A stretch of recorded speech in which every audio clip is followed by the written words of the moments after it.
Welcome to What a Creep, the show with Margo Donahue and Sonia Mansfield talking about creeps from the past to the present. This is your quick guide to the biggest creeps, jerks, assholes, and losers, the best of the worst.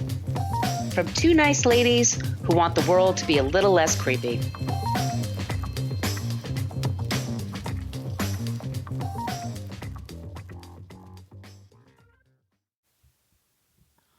Welcome back to What a Creep. This is Margo Donahue, and my cohort in creepitude, as always, is the amazing Sonia Mansfield. Hey, Sonia. Hello, my friend. Hello, my friend, and happy holidays to one and all. This is that weird week between Christmas and New Year's. We decided to... A lot of podcasts aren't putting any shows out at all. A lot of people are taking a break. So we wanted to do something... We didn't want to do a full show because that's just too much work, and we're both tired, and we needed just a little extra break, just to be honest with you. We're on vacation. We're on vacation. I had a Cape Christmas. I went to Provincetown, which is next to Cape Cod. It was like the best time of my life, and Sonia's been chilling at home with her son and her animals and having the time of her life in San Francisco. We thought we would do something, so we came up with the idea. We're stealing this from Reddit. Ask me anything, but it's really ask us anything. So we've been doing the show for 3-4 years now. Yeah, somewhere around there. We're season 18. This is episode 6. We figured y'all have questions about us. If this is new, let's say this is your very first time. Normally we do pick one creep, and then the other one is challenged to pick the opposite of that, a non-creep. Sometimes it's in the same industry. Sometimes they're just born in the same town. Sometimes it's just somebody nice in the papers that we read about that day. That's just how it works. God damn it. Somebody's at my door. Hold on a second. All right. Who was that? It was UPS.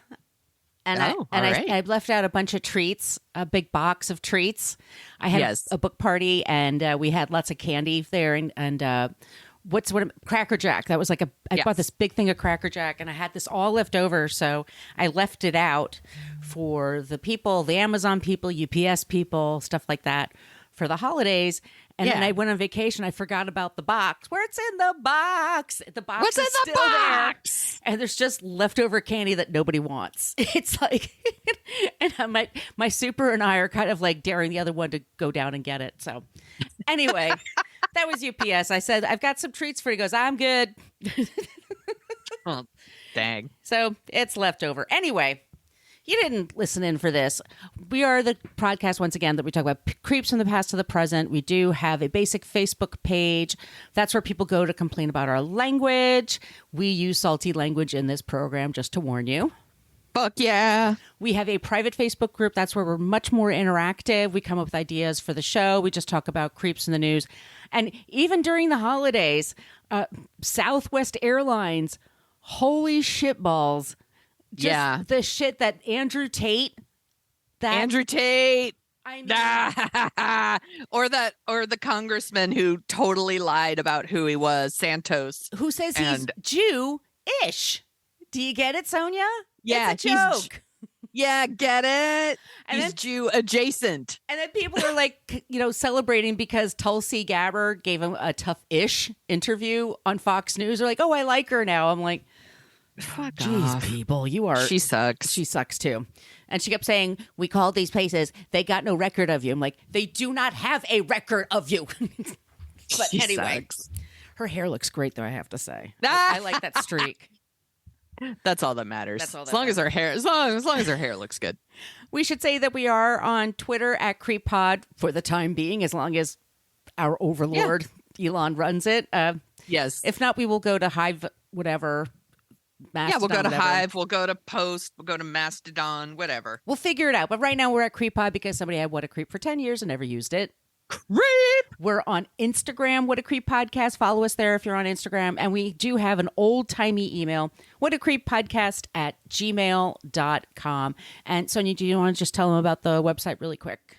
Yeah, you can go to whatacreeppodcast.com, and it's everything you ever wanted to know about the show, but we're afraid to ask. I was except afraid, for all these, Sonia. Except for all these questions that you asked us that aren't on the website. So good job, everybody. Smart. There's also a link to our merch shop where you can get T-shirts and masks and journals and all kinds of fun stuff, tote bags. It's great. And there's also a link to our Patreon page. You want to tell them about that, Margo? Yes, Patreon. We put out 2 bonus episodes a month. We put out a newsletter every month that Sonia puts together that's really sharp. And we just use it helps us with the costs of putting the show together. We have so many news outlets that we pay for every month. Yeah, we're one of those suckers that pays for the internet. We do. We want to give credit where credit is due and support our local journalists. We also have websites that we support and all kinds of software and shit like that. So we totally appreciate all of you that do that. We're doing 2 episodes a month. What we're doing for our last episode of the year is we're going to say thank you individually to everyone who joined Patreon. So look forward to that, y'all. And you should have got a Creepmas card. If it did not arrive, be patient. It is coming. It is coming. Trust us. And Sonia, I guess that is pretty much it. Are we ready to do the show today? Yeah. We've never done this. I'm nervous. I You have the know. questions. I don't. I have it all open. And I'll try to make sure that we give everybody their credit for asking their question. But the most common question, and a couple people asked it. So Amanda Campbell and is it Belta? Silmani. Bletta? Silmani? Mm-hmm. Okay. They want to know how we met. How did we meet? How did we start podcasting? I had a couple of my own podcasts going on. I was at Book versus Movie, and I used to have one called Best Neighbors Podcast. And I appeared on F This Movie a few times, which is a show we talk about quite a bit on our other show, Dorking Out, where we dork out about movies. F This Movie with Patrick Bromley, a fantastic movie podcast if you're looking to add that to your queue. It's my favorite. It's the best. He's hilarious and just the kindest human you've ever met. Just a really good person. And we were on there and I was making fun of, I think it was my best friend's wedding, that episode. Yes. And we were talking about that. And then Sonia reaches out on Twitter and says, hey, Brooklyn Fit Chick, that's who I am on Twitter. I think you rock. I think you're amazing. And she used that gif of Meryl Streep clapping and pointing. That one with J-Lo standing next to her. And I'm like, oh, I got to follow this person. So I wrote back and said, oh, thank you so much. And then we just kind of started following each other. And then you asked for me to be on your show. Yes. And I was doing a Dorking Out with one of my oldest friends, Chris Smith. And then Chris was like, I don't really want to do the show anymore. And I was like, fine. So I was kind of doing it with like random guest hosts. And I thought maybe Margo would like to come on and guest host. And I think right away we were like, oh, yeah, that's the thing. Like, this is it right here. And so I was like, want to come back next week? You want to come back the week after that?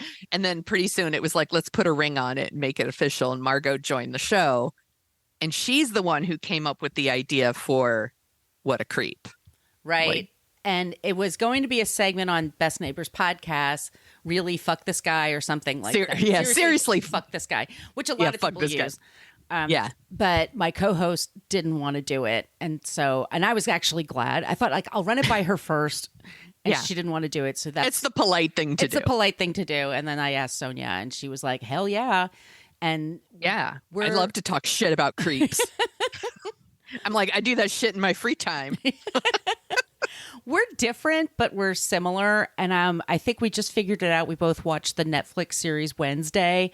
And I'm Wednesday Addams. Yeah. And Sonia is her roommate. I'm Enid. Enid. like that's exactly who we are. Like, I'm dark haired. I wear black. I'm very fair skinned. I have an edge to me, but I'm also deep and squishy deep down. You are. Yeah. You are. I'm a softie. But I am very colorful and like bright side and almost toxic positivity, something I work on. Directed at myself, by the way, not others. Right. Purely at myself. But yes, I'm definitely an Enid. And it just kind of went from there. Yeah. And at one point, my mother was very sick. And I had to fly out to Reno, Nevada. That's where she lived, and take care of her. It was the last few months of her life. And Sonia, doing the podcast with Sonia was like this amazing thing to look forward to. It was like this new friend that I made, and she was just so kind, and it was just sort of like and Mom was like, she sounds like she's your new best friend. She's so cool. I'm like, I know. So that it was all these things that were going on in my life, and then then our friendship happened, and then I was like, we didn't see each other for like 2 years. Yeah, like we talked multiple times a week, text every day, and then finally met in person like 2 years later. And like the truth is that like we have helped each other through some pretty serious shit in the time that we've known each other. Like, you know, we've dealt with like death in the family, my divorce, through a pandemic, like my brother died. Yeah. We've dealt with some shit. Yeah. And we have each other's back, and we know it. Yeah. Like, even though we can't be together, like physically, like we know that the other one is there. Right. Always. And it's when Sonia came out to visit for my book party and her son became obsessed with Coney Island. I've been like sending her listings for Coney Island, like, hey, we could all just pull our money together. Let's start like Sonia's commune. sister out. Yeah, Michelle. We'll just all do it. So who knows? By the way, this will continue. Yeah, Calvin loved the transit map shirt you sent him. It was the first thing he wore, like Christmas morning. He put it on and was wearing it. Like, he loves it so much. Awesome. He's so sweet. We have more questions. We have lots of questions. Okay. How did you come up with the names for your pets? And that's from Taru. Oh, Taru. So okay. Yeah, Sarah, I got through Pet Finder. I don't know if I think it still exists. Yeah. I was looking for a white fluffy cat, and she was so beautiful, and that her name was just Sarah. And then as soon as I got her, I just started calling her Sweet Sarah. No. T, I thought Tennessee was a boy when we first got him. Excuse me. She was a little kitten, and she was left along the side of the road in New Jersey. She might go by they. She might be a they. She might be gender fluid. Yeah. I mean, she is fixed. I mean, like it's kind of like, yeah. But her name was Tennessee, and then just T started happening, and now she's just T. So it's just T and Sweet Sarah. What about you? Calvin named our pets. So we got Toby first, and Toby I adopted through the Humane Society here, and his name was Bingo. Is what they were. That's just what they were calling him, because he was actually a stray. Like, he was clearly a runaway, had run away from a bad home. You know, had like cracked ribs and stuff. It was real sad. Poor baby. And they called him Bingo. And like the minute I met him, we were like heart's eyes for each other. And like, but I let Calvin name him, and Calvin was really into Thomas the Tank Engine at the time, and there is a train on there named Toby, and Toby is like this square, awkward, like super polite train, and it's actually kind of fitting because Toby is also a very awkward timid dog when it comes to humans, so it's kind of funny. So that's Toby. And then Max, Calvin also named him, and that was just from The Dog and the Grinch. Like, he was watching that's perfect. The Grinch over and over. What's funny is the other night, Calvin and I were watching The Secret Lives of Pets. And in that movie, there is a little dog that is named Max. And then the big one is named Duke or whatever. And he's a big brown dog. And there's definitely like a similar dynamic. I'm like, yeah, that's my boys. Yep. All my boys. That's me and my bitches. Or she and her boys. Oh my gosh, that's true. You're like all girls over there. Oh, yes. And I'm all boys. My neighbors surrounded. across the hallway, they say they can always hear. As soon as I open my door, I'm like, where are my bitches at? So Christina Graham wants to know, how do we keep up with all the creepiness, and how do we choose who we profile on the show? It's sometimes it's just a gut instinct. You just kind of, sometimes we watch a documentary, or you just hear a name in the news. Sometimes, we do try to keep it like, if we've had a serial killer, like we try to do something a little different. Yeah. We love it. We love doing the old timey Hollywood ones, but I don't know. I like what we do because it's a variety, but we have an ongoing list We do. When we talk about the list, we do have a list. Yeah. And it's a Google document. We both add to Yeah. it. I'm really like Mojo, the Watch Mojo, is that what they're called on YouTube? They do all those things like the top 10 creepiest places in the world and the blah, blah, blah, blah, blah. Yeah. I watch them a lot, and then I'll just put a fuckload of, ideas.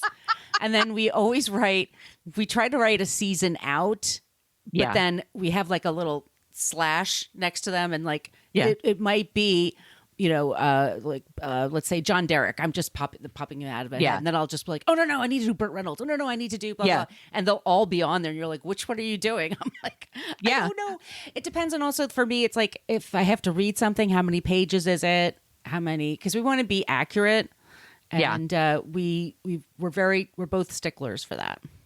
Yeah, I think my process is sometimes it's people in the news that has like, and I do prefer like a beginning, a middle, and an end, but I don't always. Like someone like a Matt Gaetz doesn't have an end, but he still is fucking garbage, and I just felt like it just had to be done. Sometimes, like, I think the first creep I ever did was Newt Gingrich, and the reason I did Newt Gingrich is because A, he's trash, but B, he is the architect of so much of what we see right now in politics. Like, and sometimes there's something going on in the news that reminds me of something that happened earlier. I like to, like, everything old is new again. And so I like to do that a lot. I love to do Hollywood creeps, not even old Hollywood creeps. Like, there's a reason I've done like the Brett Ratners and the Bryans or the Bryan Singers and all these, I like talking about that. Not like, that's the wrong word, but that's the stuff I like to read.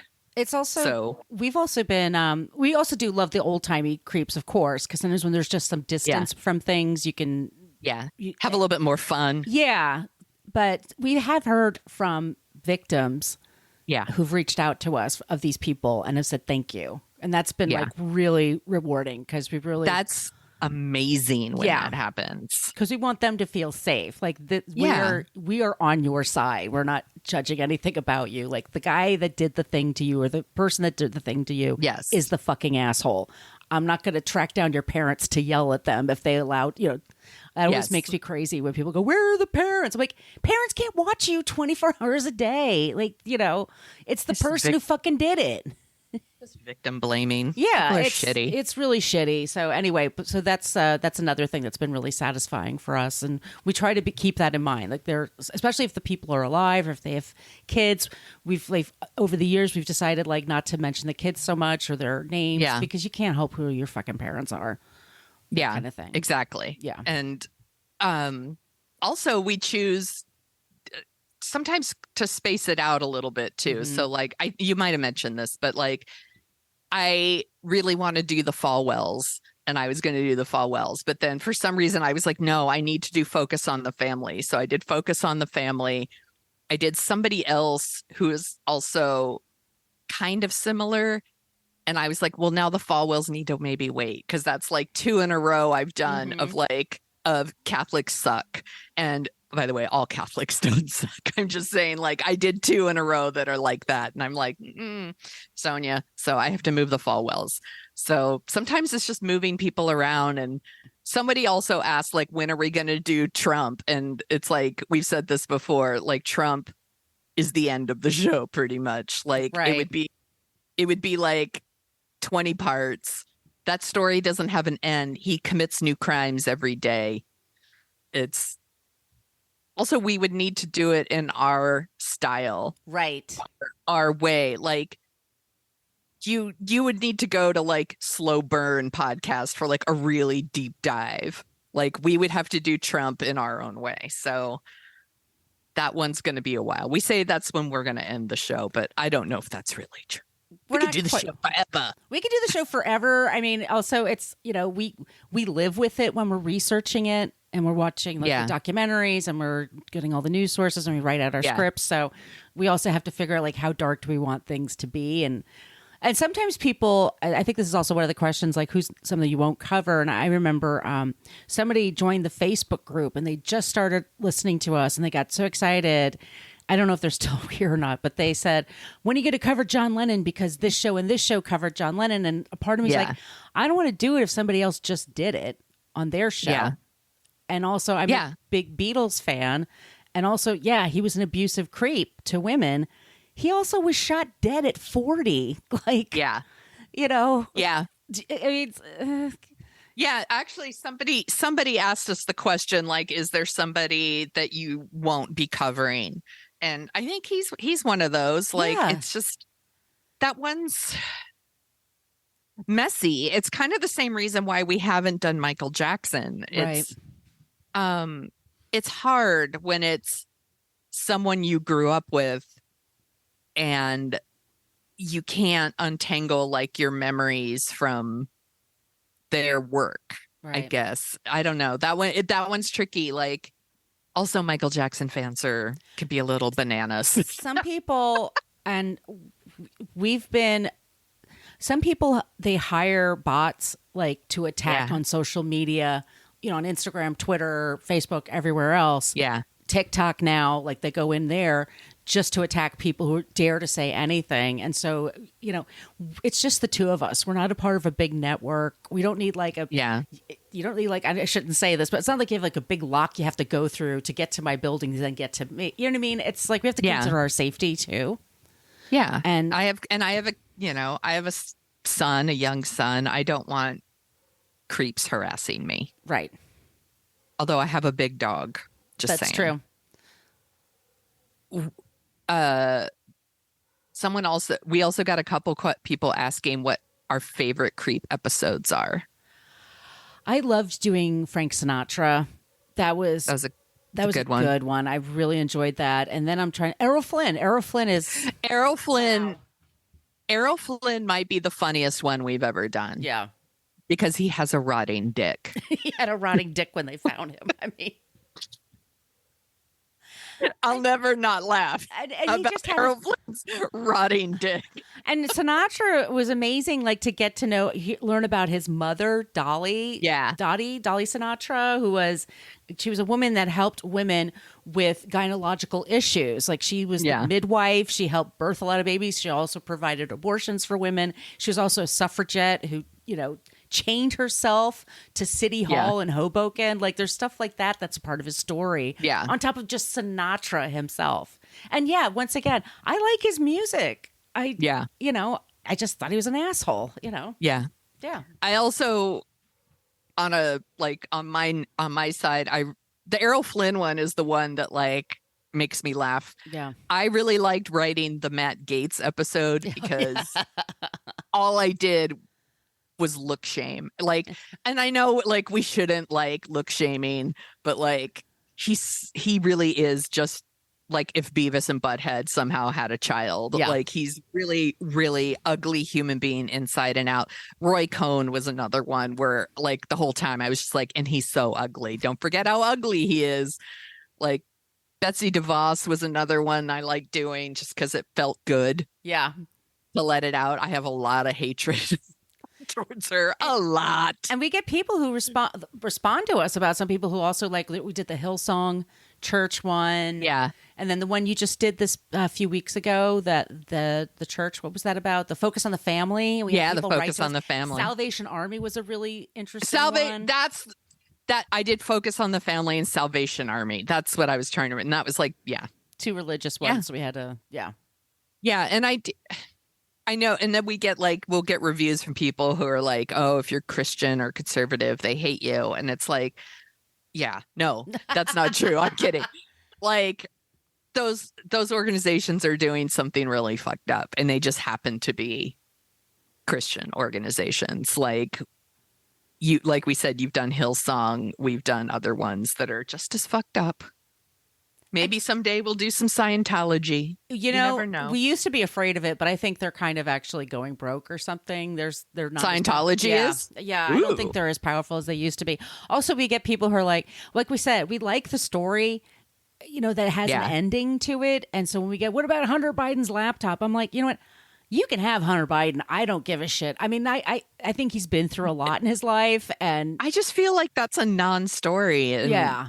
You know, until we get arrested, if he's actually arrested for something, and then also don't come at me about like, oh, you know, Twitter chapped the news on this. I'm like, it's one outlet. Yeah. There's billions and millions of others, and both sides do it. I mean, it's like, it's, you know, until it's just, and sometimes I just don't give a fuck. I'm not going to waste 10 hours my week on something I really don't care about. If I don't think it really, I think that's what's the point?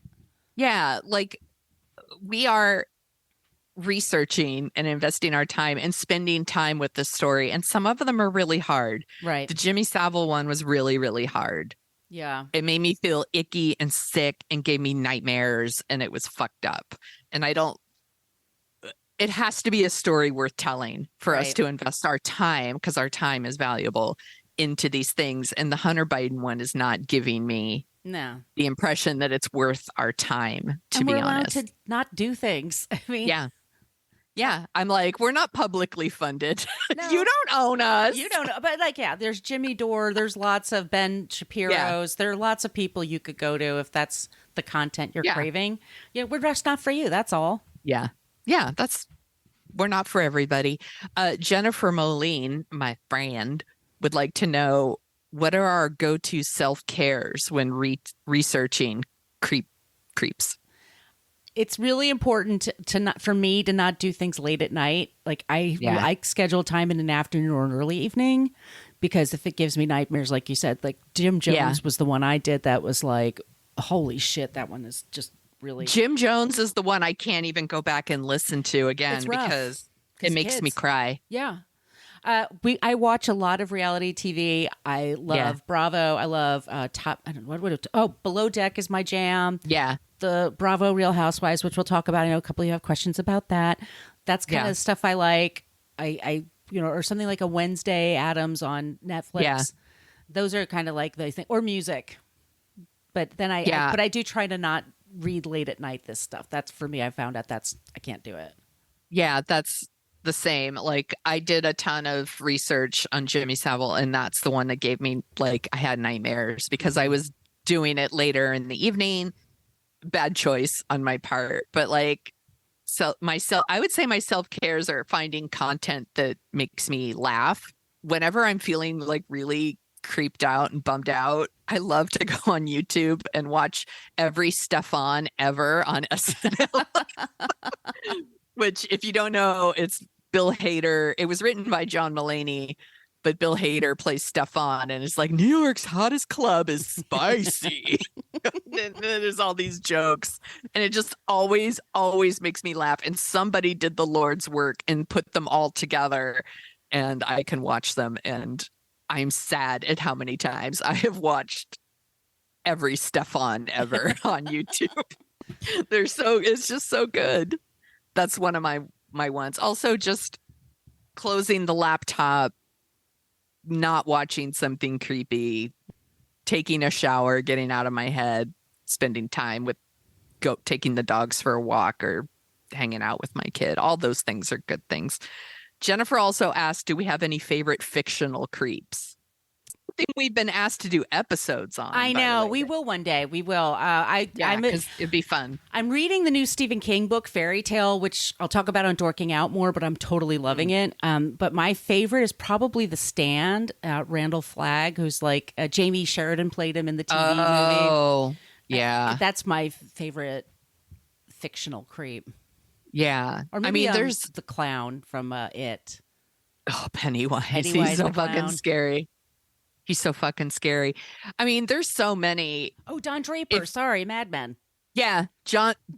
That's a terrific one. Yeah. And I think people don't think about that because they're even like Tony Soprano. Yeah. Tony Soprano's a fucking creep. If I think we think because a character is the lead that we somehow think of them naturally as the good guy. And I'm like, they're not. Like Walter White in Breaking Bad is not the good guy. No. Tony Soprano is not the good guy. Christopher, not a good guy. Yeah, not a good guy. Vic Mackey on The Shield, not a good guy. Interesting, fascinating characters with amazing performances, but Also serious fucking creep. Favorite fictional creeps.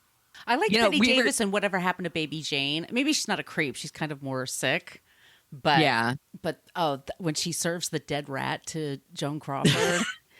And then you hear the behind the scenes stuff like Joan Crawford, who was, by the way, Joan Crawford was 5'3". In case you didn't know Oh. that. Yeah. She was petite. And she I was did not know very that. thin, and she wore like this. She wore this weighted thing under her dress, so that Betty Davis like threw her back out when she dragged her. I love those Hollywood creep stories. Also, like on a like comedy side, that's a creep. I used to love to watch Night Court, and I the love Dan Night Court. the Dan Fielding character played by John Larroquette. He's a fucking creep. So funny. Yeah, Like so funny. Sam Malone on Cheers. Kind of a creep. He's a harasser, like of the top order, and a sex addict. I mean, but that show was great. Thought about that. Like I watch he's Cheers all Shelley the time. Long's boss. He's her boss. He talks about all women and just like how. Oh, that's what I want to ask you. Okay, Yeah. during my vacation. Sorry for this. Yes.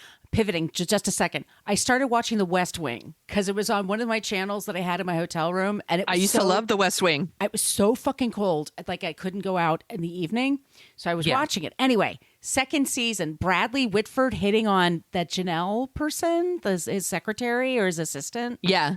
I mean, the harassment on that show of women and the belittling of women on that show is just off the chain. Like it does not age well. It is actually so West Wing Sports Night is another one that I really love. But Aaron Sorkin has a thing where like the women are smart, but also he feels like he has to knock them down. Yeah. So he'll like make them clumsy, or the relationship between Bradley Whitford and Janelle, I can't remember her last name, but it's Donna and Josh basically on West Wing. Like it's a will they or won't they relationship, but he is her boss. So I think sometimes we forget about that. I think they make it appear that they are equal, that like he would never fire her For turning him down. Yeah. But he flirts with her, but he doesn't like they never get together. What's interesting? Do you want me to tell you? Yeah, I'm not going to watch this again. They don't get together until she doesn't work for him anymore. All right. And then right then. So there is like, I mean, literally she picks up another job and he's like, hello. Like, if I'm remembering correctly. I find him maybe very people- cute, but He's so cute. He's adorable. I fully had a crush on Bradley Whitford when I watched The West Wing. because I had a hard time watching. I love Allison Janney, but Yeah. they made her like such a flibberty gibbet playing CJ, the press secretary. And Yeah. why? And I was like, is she really that much taller than everybody? Like sometimes the scenes, it's like she's Yeah. stepping on top of them as she's talking to them. Yeah. It's just Well, it's and really then weird. and then there's other scenes where she's like a bad bitch, and I mean that as a compliment, like a Right. boss bitch. And then there's other scene again where she's like, and like falls, exactly. can't walk right, and like fucking can't control her limbs, and falls off a desk, and like I'm like, what are you doing? What are you doing, Aaron Sorkin? Yeah. I have a very complicated We relationship could do an episode on Aaron Sorkin. for sure. Okay, writing that down. Yeah, I have. He's And I written like some him. written some really good things. His shit's watchable and listenable. Yeah. I mean, it's got, but that gets later on. I'm like, wait a second, that's her Yeah. boss. That's just like, why is the president treating her like this, or why? But anyway, I got into it. That was season 2. I think it was a good season. Yeah, I used to love The West Wing. Let's see. Somebody asked about Real Housewives. Charlie. Yes. All Real Housewife creeps, non-creeps, redeemed creeps theories. No one else in my life watches it, and I need someone else to speculate for me. Well, maybe we should talk about Jen Shaw. Like, Jen Shaw. we didn't We didn't get a new episode this week. No, because of the holidays. We did get Below Deck Adventure, everybody. So definitely check that out if on your Penguin Network or whatever it is. Peacock, excuse me, not Penguin Network. Yeah. So Jen Shaw is definitely going to jail. She's on Salt Lake City, and she ran she said she ran a marketing company, but what she really did was she just sold classes. I mean, she sold insurance, and she sold classes to help you build your business. And the people that are the victim statement letters, I mean, people spent $30,000, $40,000, put second mortgages on their homes. A couple of people wound up homeless because they couldn't keep up with the debt. And what they did was they kept changing the name of their company. So you would buy one thing and then somebody else would swoop in and like, oh, you're ready for level 2. We'll sell you level 2. And then, we'll build you a website and we'll give you an e-commerce. And it was just appalling. And she's a part of it. Like, she was a huge part of it. Yeah. And the Southern District of New York, we've talked about it. They don't fuck around. 98% success rate in convictions. Yep. And I think she's absolutely a creep. I think she's fascinating as a person, but also huge asshole. I couldn't be friends with her. She's just too emotional, and she's a huge asshole. Yeah.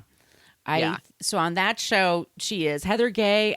I like Heather, but I'm not sure what her deal is this year. Like, Beverly Hills, I'm worried that Garcelle is just not going to come back because, let's be clear, they're a bunch of fucking losers. They really are.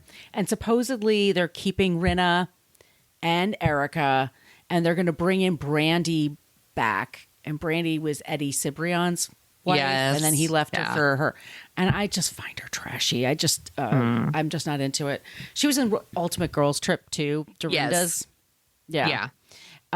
Who else? New Jersey, Teresa, really stupid.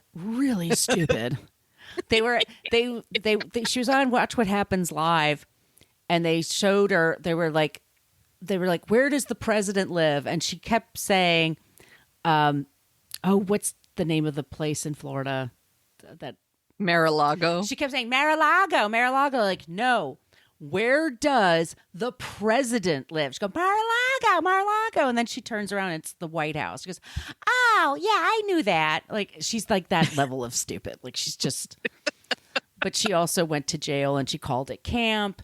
Oh my gosh. But I think the new season looks great.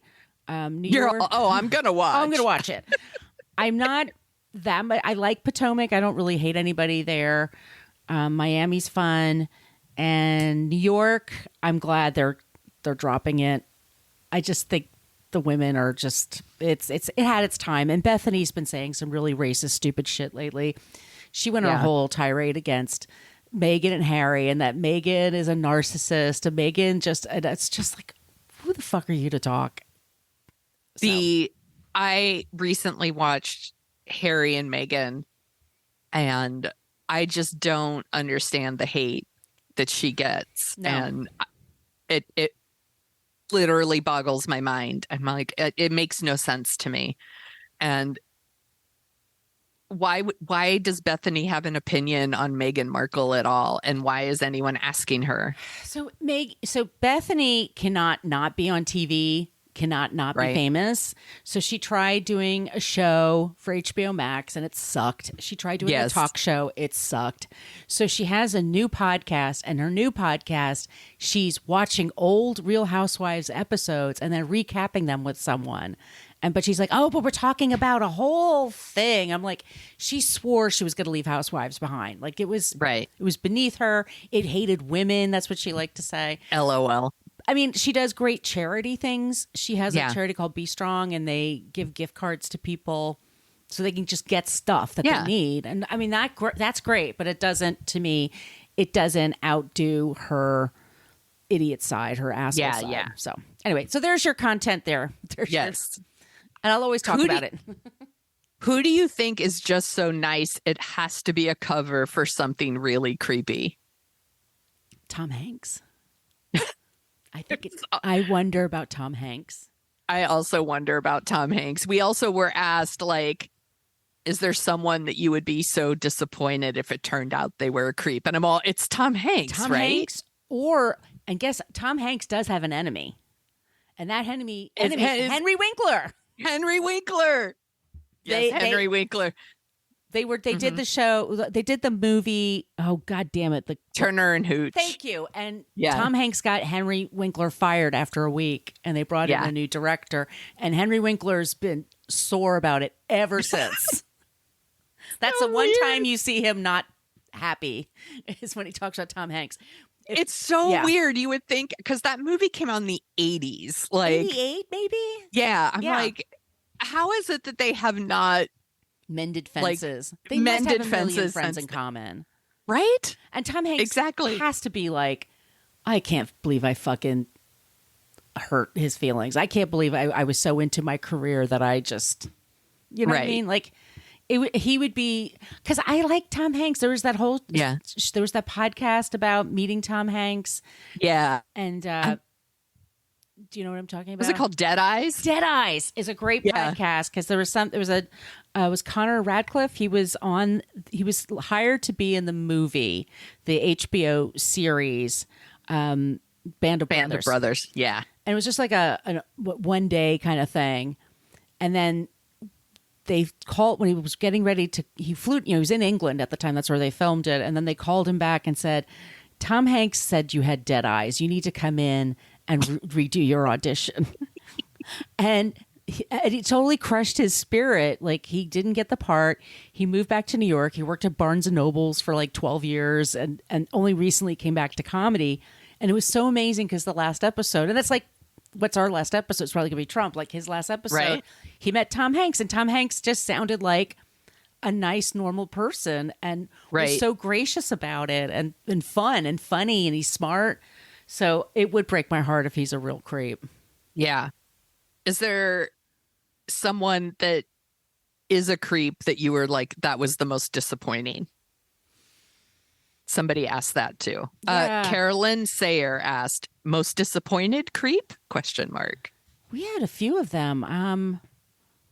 I did an episode on Kevin Spacey. That brought me no joy. Yeah, I think he's a serious fucking creep. But before I knew that, I was a really big Kevin Spacey fan. I loved Kevin Spacey. Yeah. Like, I thought he was an amazing actor.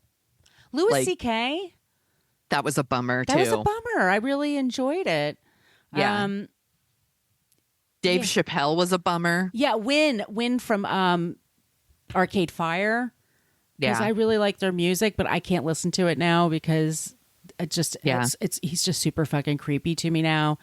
I would be super disappointed if Lizzo turned out to be a creep. Lizzo is the one that I really love. I really love Lizzo. I would be so bummed. And by creep, or Mark Hamill. If Mark Hamill turned out to be a creep, that would break my fucking heart. I could handle Harrison Ford being a creep. But Mark Hamill would kill me. Yeah, Harrison Ford almost wouldn't even surprise me, because he seems very like. By the way, I don't think he would be a creep. Like, he would be rapey. I don't think Harrison Ford would be rapey. I bet Harrison Ford. This is gonna come out wrong. It wouldn't surprise me if Harrison Ford said something shitty, basically, and especially now because he's like getting to be like grumpy old man. But like, Mark Hamill would this seems like a good person. Like, it would break my heart. I saw there was a clip of Morgan Freeman. There was some things going around about him. And it was like 10, 15 years ago. He was on one of those shows like E.T. or Access, and he was being interviewed by someone. And the woman interviewing him was like in her third trimester, very pregnant. Mm-hmm. And I guess she was really pretty, because he looked at her and goes, I'd love to be all up in that. And it's like, I know. He plays God in most of his movies, or the president. There's all kinds of rando stories out there about Morgan Freeman, but I don't know if there's ever been anything actually proven. I'm like, I guess I should investigate that. He was dating his granddaughter or some step-granddaughter. Ew, that's yucky. Yeah. We also got a question. I wrote it down from Marisa, and she wanted to know a little bit about your ankle injury Yeah. Because we've talked about it a little bit on the show, and she said, I live in fear of things like that. And she wanted to know like how it happened. And Yeah, you should live in fear. Just let me tell you this. All y'all, if you have flip-flops, throw them the fuck away. Let me just say that. you know what's funny? She actually makes a reference here because she also asked me about like my clothes, and she says, "You're lucky to not find me in flip-flops." Yeah. Marisa, throw your flip-flops away. Throw them the fuck away. I was going downstairs in my building to get some taco dinner from Seamless, and my flip-flops got stuck under my feet. I'm on the second floor, and I fell midair and then landed. And Fucking nightmare. Look this up. It's a compound fracture. I crawled a few feet to my super's door, knocked on her door, and she was a former Navy nurse, so she knew exactly what to do. She got her brother Josh. They lived together. She sent him up to my former neighbor Aaron, and they sent me to the hospital. And then there's a Stephen King book that I'm reading right now, Fairy Tale, and it's about an old man who falls off a ladder and thinks it's no big deal, and then he goes to the hospital for a couple of weeks. And I was like, I fucking lived through this. You're all triggered. I wound up in the hospital for a week. I could not. I had operation put in. I have bolts in my ankle that hold my ankle together. Yeah. And it sometimes goes off when I'm going through a metal detector. Oh my gosh. I get shots of steroid every 6 months. That seems to help a lot. But I was disabled. I was on disability for 6 months. And before that, I was teaching fitness, like 10 classes a week. So it was like my income got a hit. I mean, I was able to apply for disability, but it's not that much compared to whatever. Anyway, it makes I'm incredibly compassionate about people who are disabled. City living is really rough. I walked around with a walker and I couldn't put any weight on my right foot. And it was brutal. And the sidewalks are uneven. And, you go to stoops and sometimes that first step is really high and you don't realize it. So when I hear people now also who have hip injuries or knee problems and they're like, oh, those steps kill me. I'm like, yeah, I get it now. Like I really have compassion. So yes. Yeah. So we'll get to another story after that. But that's the injury. Please don't wear flip-flops. Don't run in them. I mean, just get some other sandals. Just please. Maybe save them for the pool. Like when you're walking around the pool. Because also streets are filthy. I mean, yeah. And I used to be a flip-flop girl, but now I'm like, oh, streets are so fucking filthy. Dude, I've turned into an UGG girl. I don't even know who the fuck I am anymore. I used to make fun of people with Uggs. I used to be like, Uggs. Ugg. And because you never saw just like one person wearing Uggs, it'd be like a gaggle of girls. It was a gaggle of Uggs. Yeah. And I was like, it's a gaggle of Uggs. And I was like, Uggs, LOL. And right before the holidays, my mom's like, what do you want for Christmas? And I was like, pair of Uggs. And then I texted my friend Kate and I was like, I don't even know who I am anymore. Like, I want a pair of Uggs. And by the way, I got my Uggs and they're fucking delightful. They are cozy and warm and I love them so much.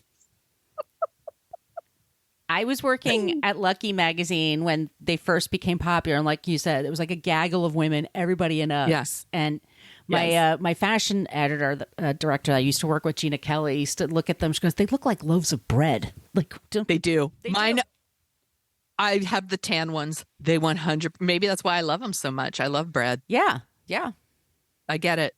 This kind of ties into another question that Marisa asked, which is she was asking me, and it's a compliment. Your hair always looks so cute. It does. She's so sweet. She's like, how do you keep that look? I'm like, I keep it because this is just how I dress. But I'll say like how I got there, which is, I had breast cancer. I've had it twice. And the second time was worse than the first time. And I had to do like chemo and things like that. And I lost all my hair. And for years before chemo, I had a very similar, my hair was the same for like 10 years or longer. Like it was like long in the front, really short in the back, like no bangs or anything like that, and red. And that's just how I wore it all the time. And I always wanted to try different looks, but I was too afraid. And then when you lose your hair, well, you just have no say, right? So I bought some wigs, and some of them were real cute, and they were like little bobs with bangs and stuff like that. And I was like, these are cute. And my friends were like, you should wear your hair like that. It also forces you to have a pixie cut because eventually your hair is going to grow back. So I had a pixie cut for a while. I loved my pixie cut. Pixie cuts are the fucking best, y'all. You can just wash your hair and like they dries and it looks amazing. Pixie cuts are the best. But because of cancer the second time is when I stopped being afraid of certain things. It's when I was like, maybe I want to do a podcast. Yeah. Like, I was like, I'm just going to try it. What's the worst that could happen? Like, it doesn't work out, whatever. It beats having cancer again. Like, I could do this. So, that's how I ended up podcasting. Now I wear what I want. I just wear what I want. Mm-hmm. Fuck it. And that means I like to wear like things that are like pretty, like, again, Enid from Wednesday. Everything is very colorful. Like, I like my little Oxfords with arch support. Now I apparently like Uggs. That's a thing. Colorful tights. Yeah, orange hair. Like, I had pink hair for a while. I really like the orange. I think I'm going to keep it for a while. But the glasses with the cat eye, I think it's very flattering. And I just think they're cute. I just wear what I want is what it comes down to. And it's fun. I like to have fun with clothes. It's not just functioned for me. It's self-expression. It's how I'm expressing myself to people before they even talk to me, and like to wear things that make me feel good and fun. So I've been with Sonia, and let me tell you, teenagers that look like they don't talk to any adults or give a shit will like run over to Sonia and go, I like your hair. I've seen this. By the way, that's the kind of shit I live for. If a teenager will even acknowledge me and say that something I have on is cool or that they like my style, I'll fucking live off that compliment for months. I'm like, one time a teenager said I was cool. I've seen it. Because teenagers are scary. They are terrifying.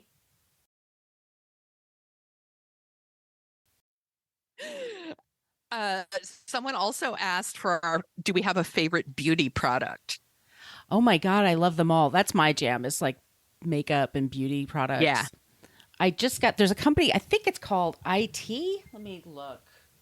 I use their mascara, and I just got this foundation that covers the red on my face because I'm getting older. I also bought something recently because I also have red on my face. Let me It Cosmetics. I will say, yes, that's my jam. It Cosmetics. It's the superhero mascara and the Bye Bye Under Eye, and then there's the full coverage. There's Nude Glow that I use on my face for foundation. It covers everything. And then when I was in Provincetown, I went to the Kiehl's, and I had the manager went around and was like, we have shit that's like 40% off. Like, this is good, and this will be good for you. So try this, and it's really good stuff. So Kiehl's is my recommendation to excellent. You. That's my favorite stuff. I have the face wash. Mm-hmm. I have the daily sunscreen, like moisturizer. I have the eye cream. I have they're my favorite. And then when I feel like and they're like, it's a little expensive, but it's not like stupid expensive. It's like a little expensive. If it works, it's worth it though. Yeah. Yeah. You're not paying for the packaging. You're paying for the product. Yeah. Yeah.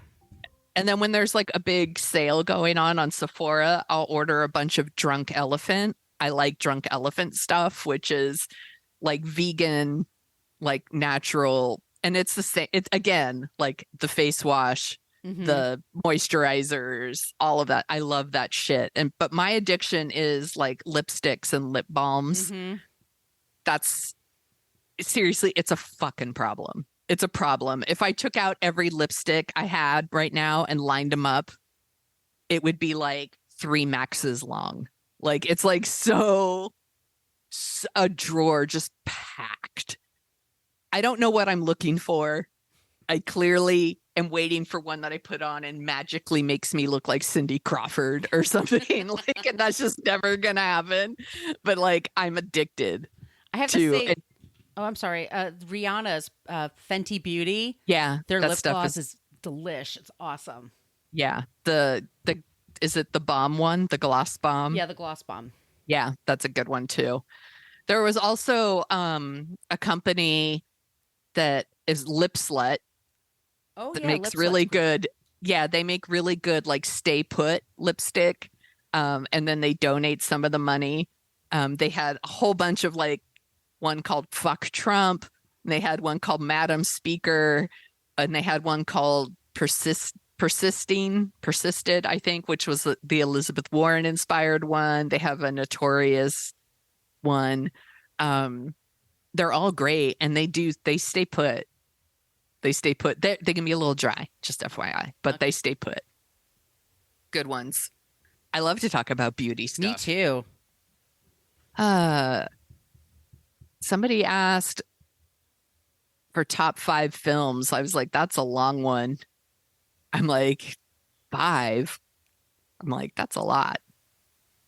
I had I put it in my book for Brooklyn. Yeah. It's Do the Right Thing, The Warriors, Moonstruck. What else? The Warriors, Moonstruck. I love Goodfellas. Yeah. The Little Fugitive, that's the other one. It's a black and white movie that's filmed in Brooklyn, and it was in Coney Island, and Nice. and it's 1953, and they took this kid who wasn't a real actor, and they had 3 camera people follow him, and they strapped their cameras to their chests like a reverse backpack, and they just followed this kid all around Coney Island, and it's this beautiful black and white movie. And it's like just real people in the background, what Coney Island really looked like in 53. And it's just a fantastic movie. So and then of course the Hot Rock. We've talked about that on Dorking Out. That's like one of my favorites of all time.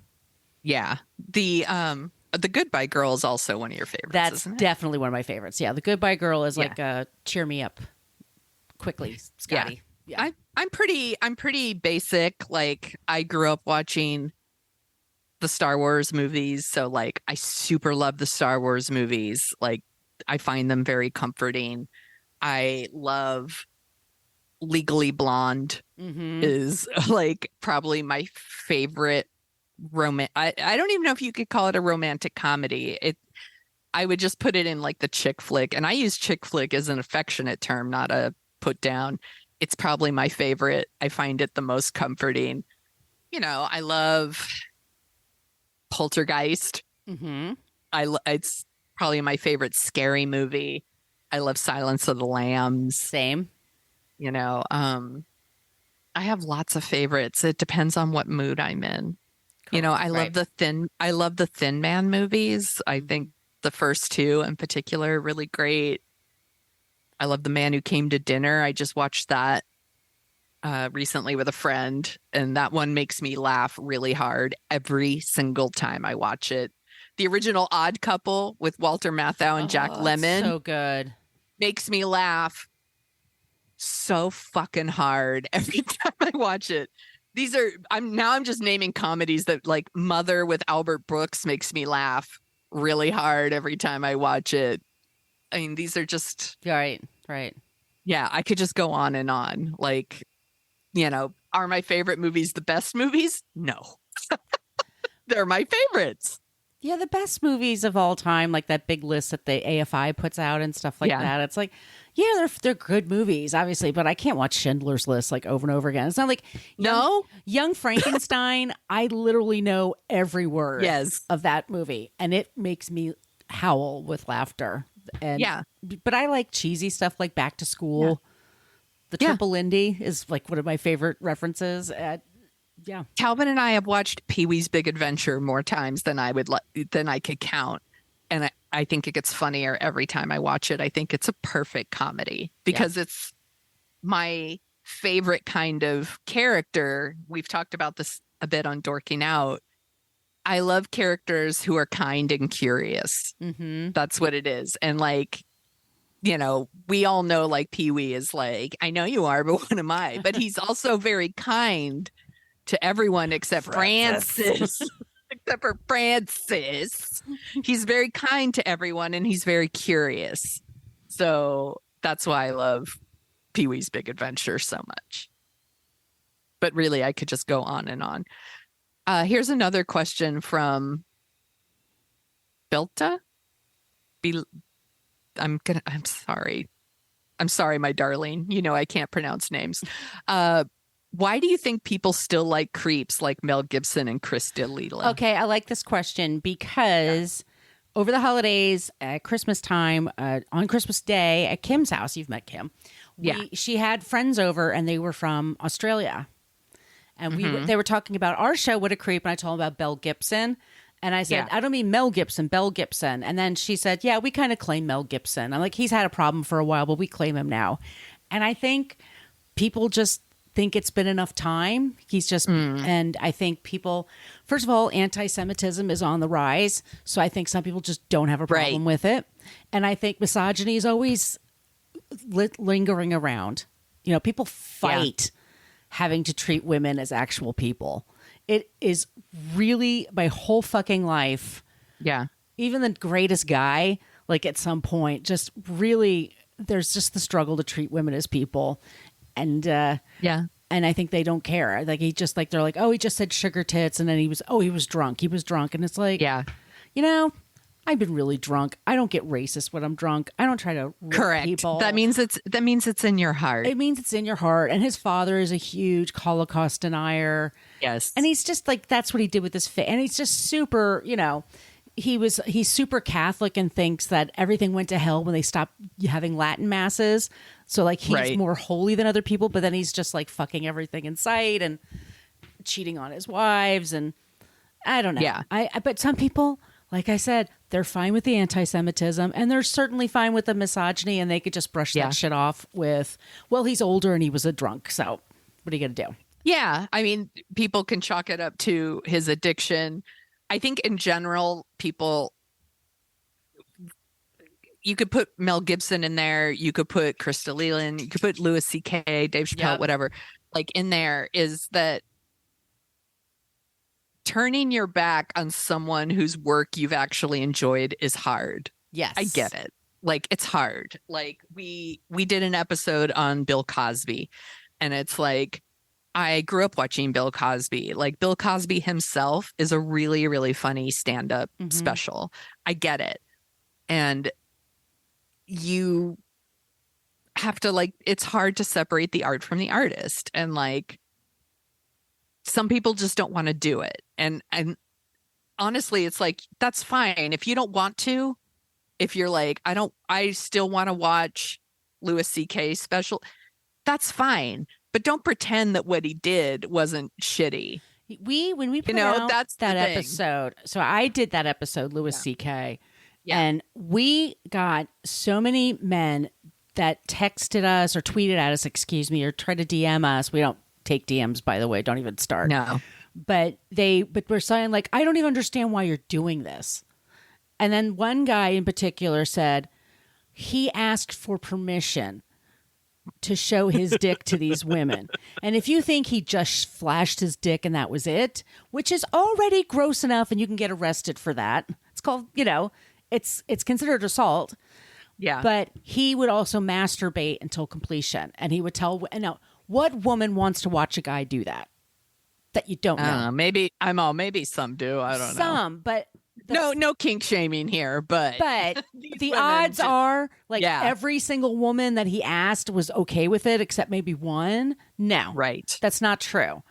And so people find ways to, just with this Harvey Weinstein trial, he had a second trial in LA, and when women were slut shamed for coming forward. Yes. It still happens. You knew what you were doing, or it wasn't so bad. And I like Chris D'Elia. He's a funny guy, and I think he's hilarious. I don't laugh. I put on his specials, and I don't get it. Yeah. It's not my humor. That's fine. Right. I think, especially people that, and this is gonna shame. I don't care. I'm gonna just say it. People who brag about how they've never had a drink or a drug in their lives, and it's not for religious reasons. They just, and it's one thing, like, I tried alcohol, I didn't like it. But you're like, I've never had a blah, blah. That's Gene Simmons. That's Chris D'Elia. That's Penn Jillette. These are people I wouldn't want to fucking ride next to on a train. Much less listen to what they have to fucking say. Because at some point, like, that would probably do you really well if you would just But anyway, Chris D'Elia, he's part of a group of bro dudes that have like Skankfest, which is their comedy, that's your humor, fine, Yeah.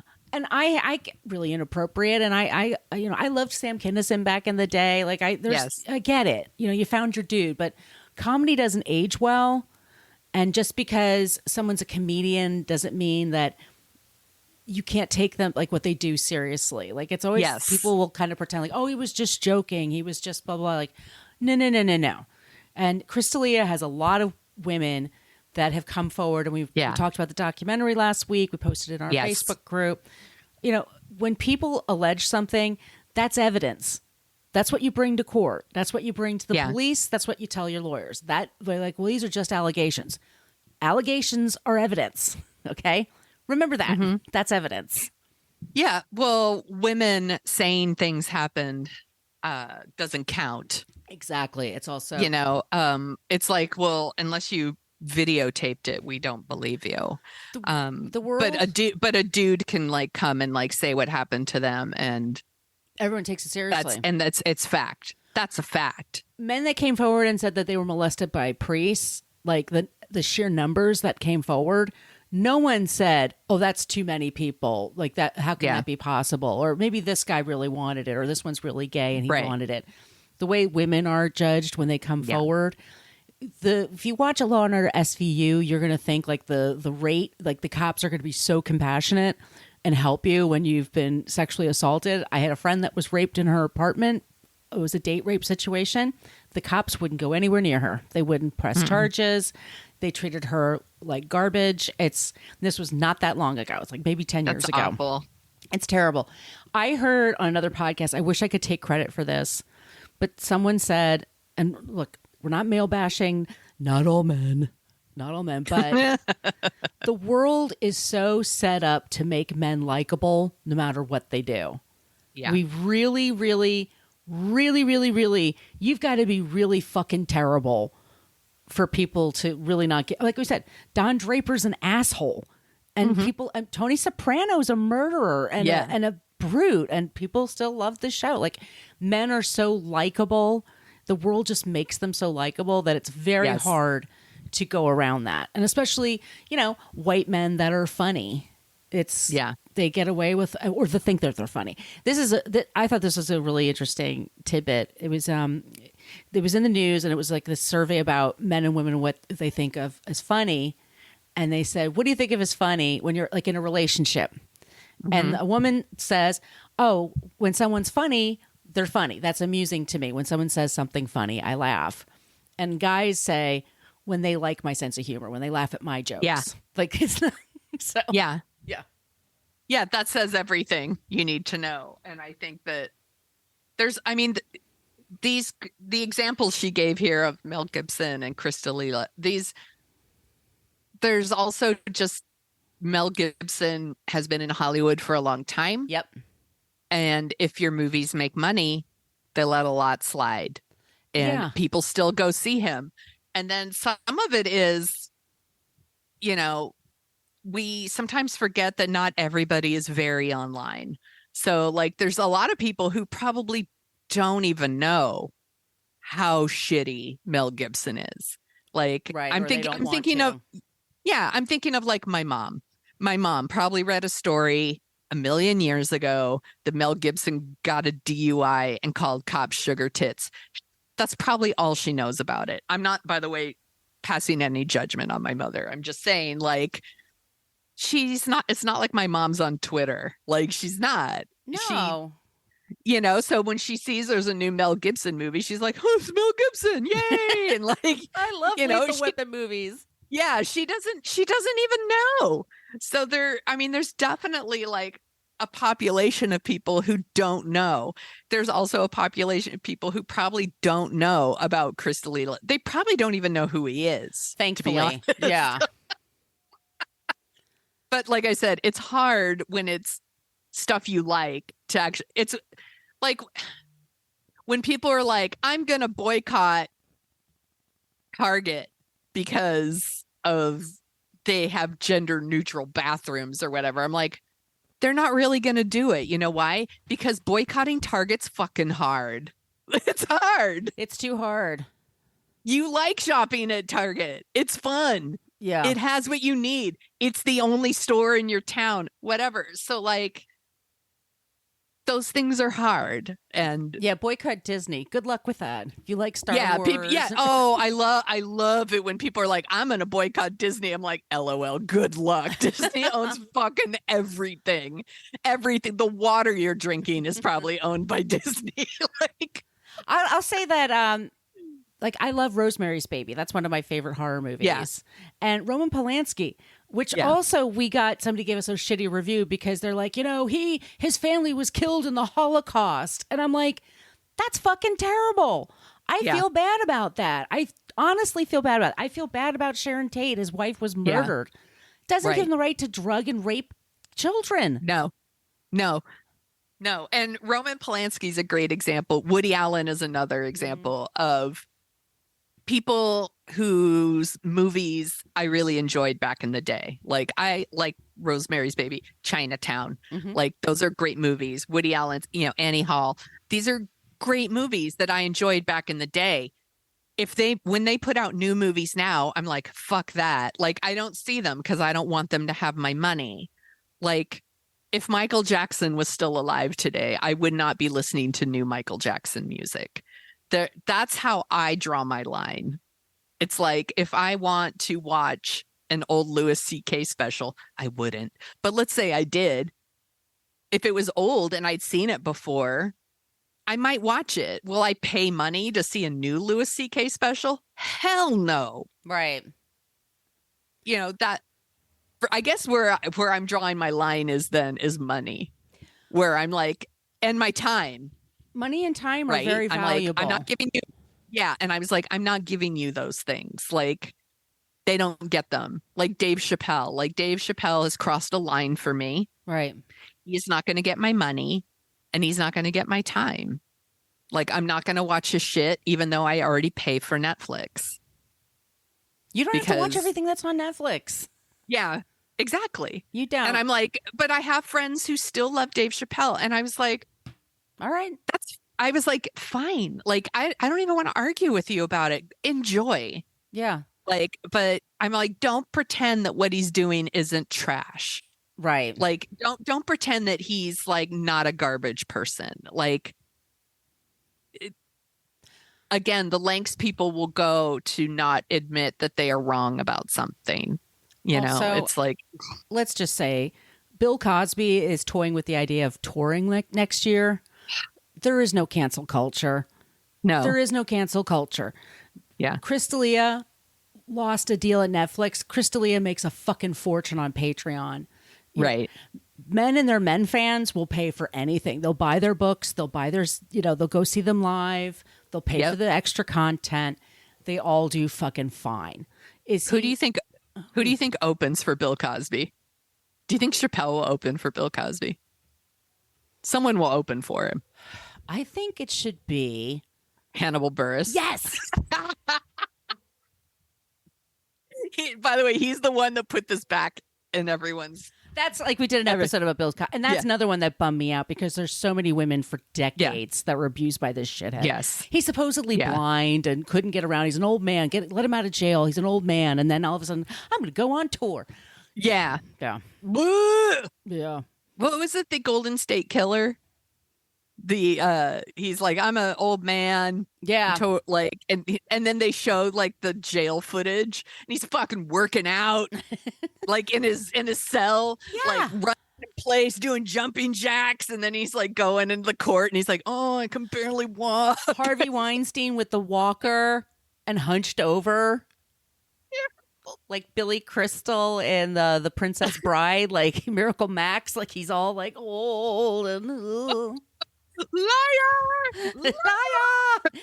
Have fun storming the castle. Give us a break. We have one last question. What are your favorite podcasts? Oh, that's a good question. Yeah. I love Watch What Crappens. I just love them. They're so funny. They do Bravo shows and recaps. Karina Longworth's You Must Remember This. It's like, yes, it's history and it's Hollywood. I fucking love it. There's a new Daily Beast show that I've been watching. I'm going to bring up my phone. Yeah, I'm bringing up my phone to make sure I'm. Yeah, I want to make sure I hit the. Okay, let's see. Pink Shade.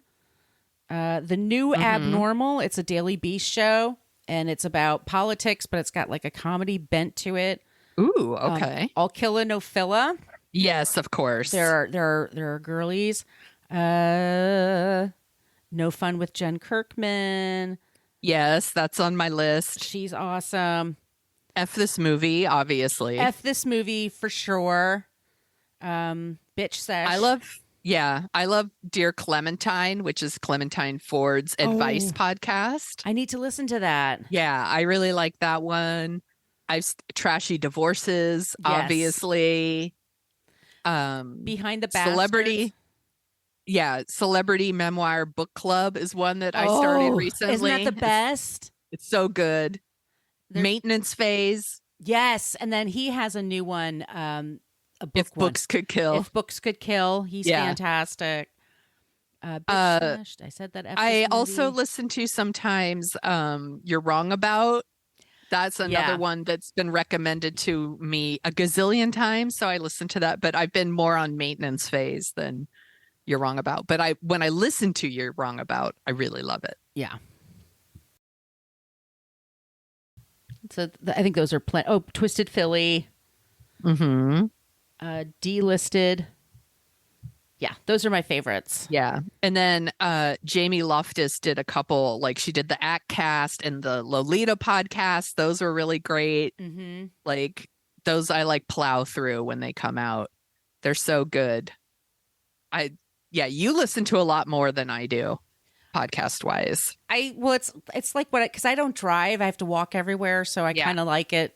It takes up time, but I also when I work out to podcasts now because I worked out to music for years. I'm like to the point where I don't want to but I'm telling you, or The Alarmist. That's a good one. Sorry, Celebrity Book Club with Chelsea Devantez is amazing. WTF.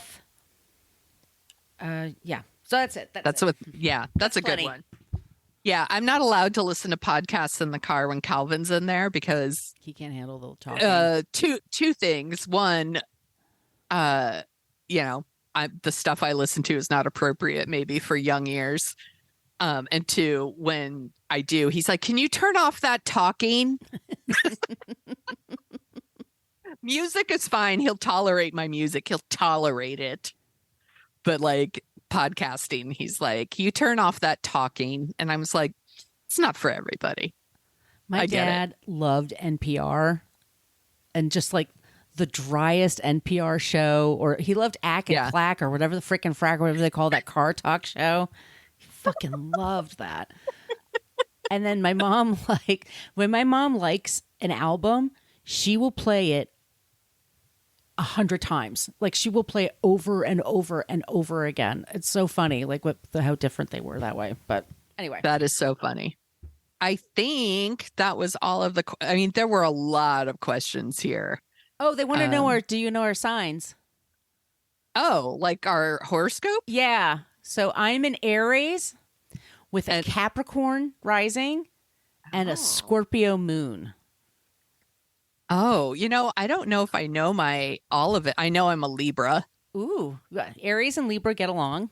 Yeah. I'm like, I guess I could Google that shit for you real quick. I'm October 2nd horoscope. Let's see. Well, you have to do your birthday date